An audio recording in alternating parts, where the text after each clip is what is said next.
நல்லவராக போக கடவா என்று சபித்து விட்டார்கள். அப்போது அடியேனுக்கு சாப விமோசனம் எப்போது என்று கேட்டேன்.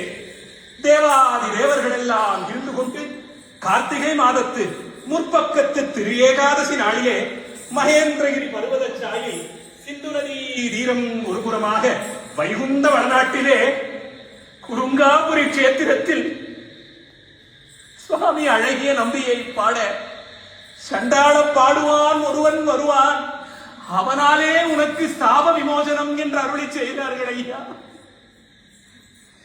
அவனாலே உனக்கு சாப விமோசனம் என்று அருளி செய்தார்கள். அதுகொண்டு அடியேனும் நெடுநாட்களாக இங்கு வந்து காத்திருக்கேன். இன்றுதான் தேவரீரை காணப்பெற்றேன்.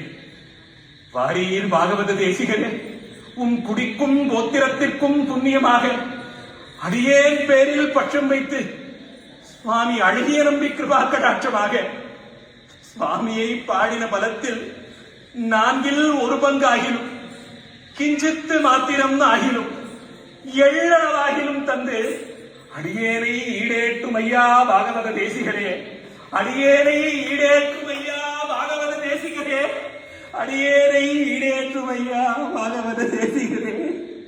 மகா சந்தோஷம் ஆச்சுது பிள்ளை.